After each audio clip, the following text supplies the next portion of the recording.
Hello everybody, it's Rama, and I'm here today. I wanted to do some more of my mushrooms, starting with just regular fabric, not the fancy embellished fabrics from India. So I wanted to start from the very beginning and show you all some ideas of how you can make these too. If you're like me and you're new to slow stitching and just stitching in general, I decided to use just a piece of paper and my iron-on adhesive sheets and lay down some fabric. The adhesive sheets, I love using these. It makes it very easy and you don't have all that gooey mess from the glue. So you can see here I just ironed it down, and so now I've got the sticky part on my paper. So I have some fabric strips here. One thing that I did realize, if you use little squares or different shapes, it's gonna make your mushrooms a lot more interesting.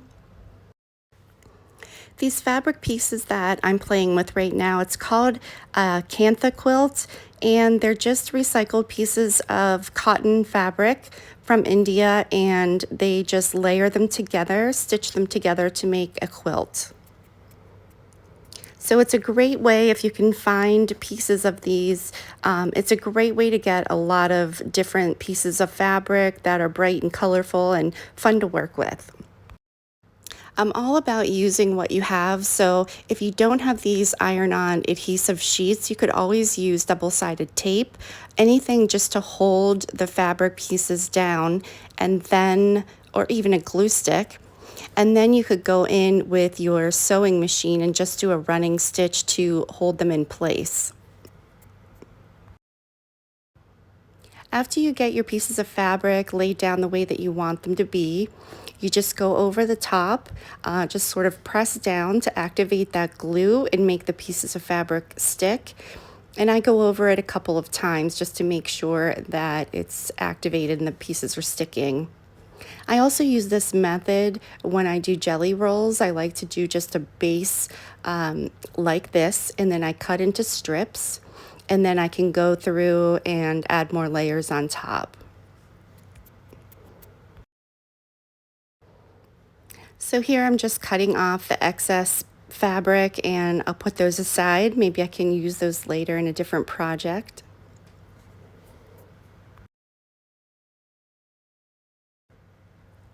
And now I'm going to do the same exact process on another sheet of paper.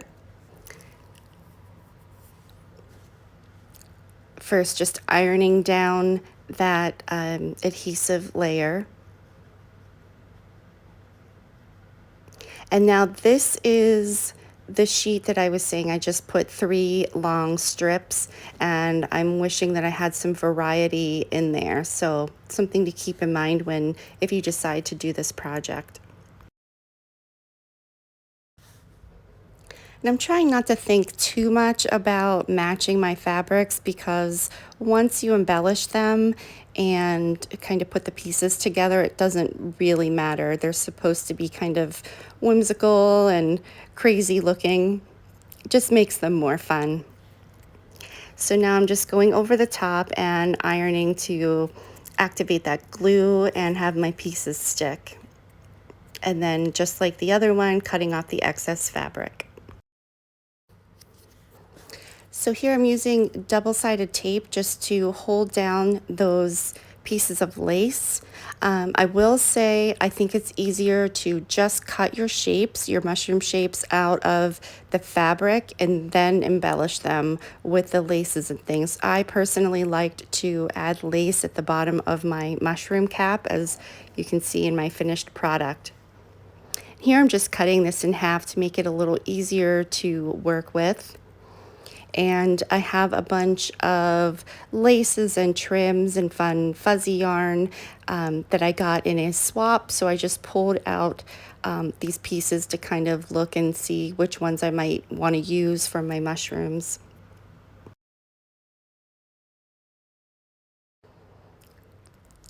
And here I'm just picking out some embroidery floss that I might want to use, just kind of having some different options laying around my desk.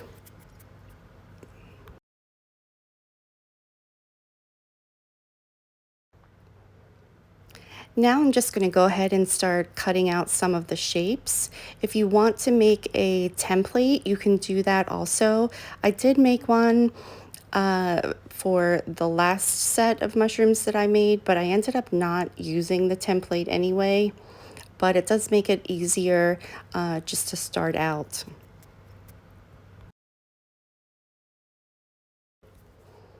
So you can see here, I'm just kind of cutting out some different shapes for the mushroom caps.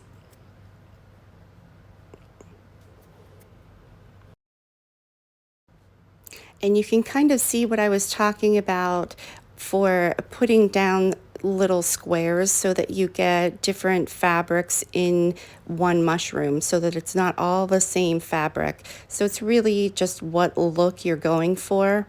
I personally like the ones where it's several different fabrics in one mushroom. And here you can see when you cut the stalk, you can kind of put the mushroom, the cap at the top if you want a longer stalk, or down towards the bottom if you want a little short, chubby mushroom. So just make them all different sizes and have fun with it.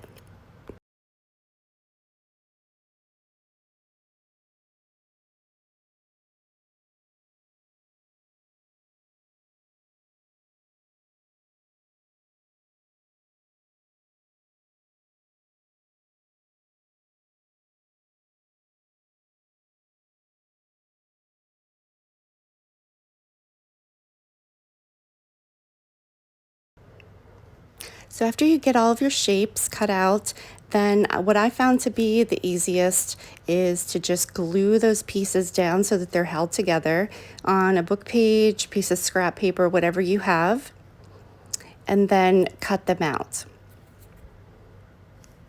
After you cut them out, that is when I would go around the perimeter with your sewing machine, which I did do in this set of mushrooms.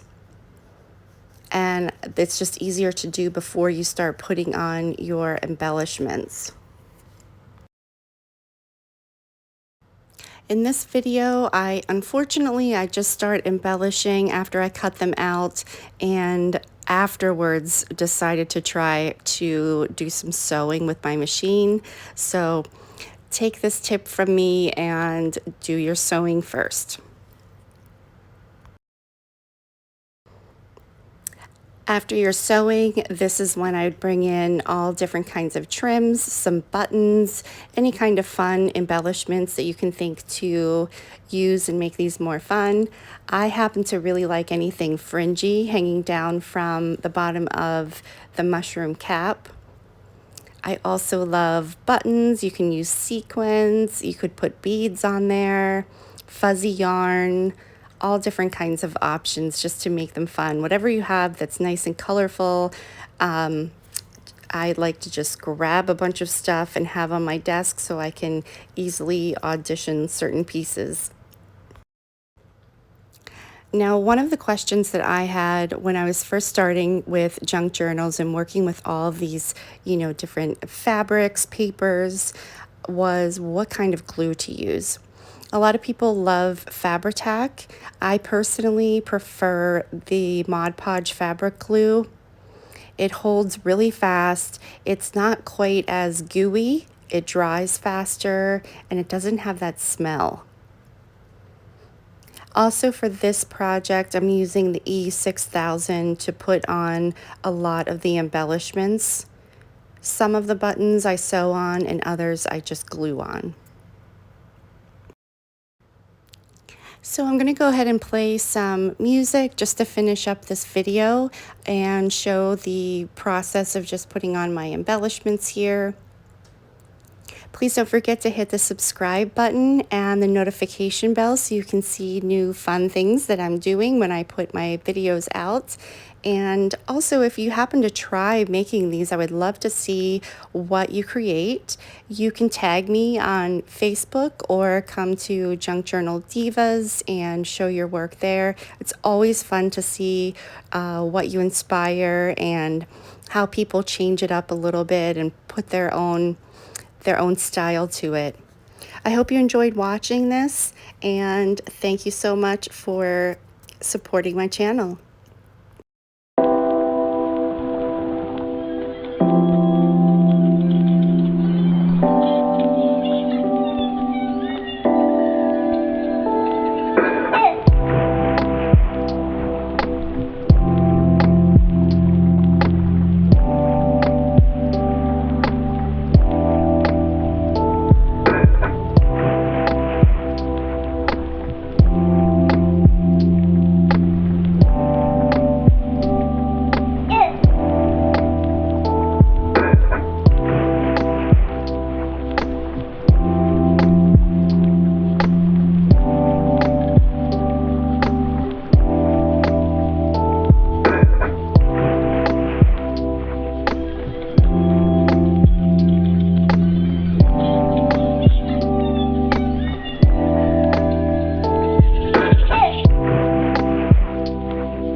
Thank you for watching.